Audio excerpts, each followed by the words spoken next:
Hi hello ನಮಸ್ಕಾರ ಕರ್ನಾಟಕ. ಈ ಗಾಡಿ ಲೊಕೇಶನ್ ಬಂದು ಹಾಸನ. 2015 ಥರ್ಡ್ ಓನರ್ ಆಗಿದ್ದಾರೆ. ಗಾಡಿ ಬಂದ್ಬಿಟ್ಟು ಡೆಸ್ಟರ್ 85 ಆಪ್ಷನಲ್ ಆಗಿದೆ. ಗಾಡಿ ಪ್ರೈಸ್ ಹೇಳ್ತಿದ್ದಾರೆ 5.5 ಬೇಕು ಅಂತ. ಬಟ್ ಫೈನಲ್ ಟು ಫೈನಲ್ ಬಂದರೆ ಫಸ್ಟ್ ಪಾರ್ಟಿ ಇನ್ಶೂರೆನ್ಸ್ ಕಟ್ಟು ಒಂದು 5.30 ಕೊಡ್ತಾರೆ. ಗಾಡಿ ಟೈರ್ ಎಲ್ಲ ನೋಡ್ತಿರ್ಬೋದು 80% ಇದೆ. ಬ್ಯಾಕ್ ಟೈರನ್ನು ಅಷ್ಟೇ 80% ಇದೆ. ಗಾಡಿ ಒರಿಜಿನಲ್ ಇದೆ, ಯಾವುದೇ ರಿಪ್ಲೇಸ್ಮೆಂಟ್ ಇಲ್ಲ. ಗಾಡೀಲಿ A to Z ಒರಿಜಿನಲ್ ಇದೆ ಅಂತ ಹೇಳ್ತಾ ಇಂಟೀರಿಯರ್ ತೋರಿಸ್ತೀನಿ ನೋಡಿ. ಗಾಡಿ ಮಾತ್ರ ಎಕ್ಸ್ಟ್ರಾ ಕ್ಲಾಸ್ ಆಗಿದೆ. ಗಾಡೀಲಿ ಸಿಂಗಲ್ ₹10 ಕೆಲಸ ಇಲ್ಲ. ಇದು ಇಂಟೀರಿಯರ್ ಆಗಿದೆ. ಗಾಡಿ ಬಂದ್ಬಿಟ್ಟು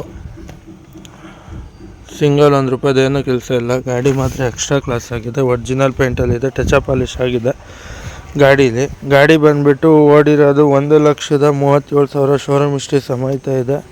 ಇನ್ಶೂರೆನ್ಸ್ ಫಸ್ಟ್ ಪಾರ್ಟಿ ಬೇಕಾ ಫಸ್ಟ್ ಪಾರ್ಟಿ ಕಟ್ಕೊಡ್ತಾರೆ, ಥರ್ಡ್ ಪಾರ್ಟಿ ಬೇಕಾ ಥರ್ಡ್ ಪಾರ್ಟಿ ಗಾಡಿ ಇನ್ಶೂರೆನ್ಸ್ ಕಟ್ಕೊಡ್ತಾರೆ. ಗಾಡಿ ರೀಡಿಂಗ್ ಬಂದುಬಿಟ್ಟು 1,38,000 ಗಾಡಿ ರನ್ ಆಗಿದೆ.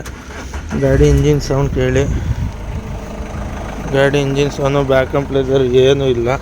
ನಿಮ್ಮದು ಇದೇ ಥರ ಯಾವ್ದಾರ ಗಾಡಿ ಸೇಲ್ ಮಾಡಬೇಕು ಅನ್ನೋದಿದ್ರೆ ಕೆಳಗಿರುವ ನಂಬರ್ಗೆ ಕರೆ ಮಾಡಿ, ಇಲ್ಲ ಅಂದರೆ ಇದೇ ಅಕೌಂಟ್ಗೆ DM ಮಾಡಿ ಅಂತ ಹೇಳ್ತಾ ಆದಷ್ಟು ಅತಿ ಹೆಚ್ಚಿನ ಸಂಖ್ಯೆಯಲ್ಲಿ ಶೇರ್ ಮಾಡಿ, ದಯವಿಟ್ಟು ಫಾಲೋ ಮಾಡ್ಕೊಂಡು ನೋಡಿ ಅಂತ ಹೇಳ್ತಾ, ಇನ್ಸ್ಟಾಗ್ರಾಮಲ್ಲಿ ನೋಡ್ತಿರೋರೆಲ್ಲ ಬಂದು ಯೂಟ್ಯೂಬಲ್ಲಿ ನೋಡಿ, ಯೂಟ್ಯೂಬಲ್ಲಿ ನೋಡ್ತಿರೋರೆಲ್ಲ ಬಂದು ಇನ್ಸ್ಟಾಗ್ರಾಮಲ್ಲಿ ಫಾಲೋ ಮಾಡ್ಕೊಳ್ಳಿ ಅಂತ ಹೇಳ್ತಾ ಈ ವಿಡಿಯೋ ಇಲ್ಲಿಗೆ ನಿಲ್ಲಿಸ್ತಿದ್ದೀನಿ.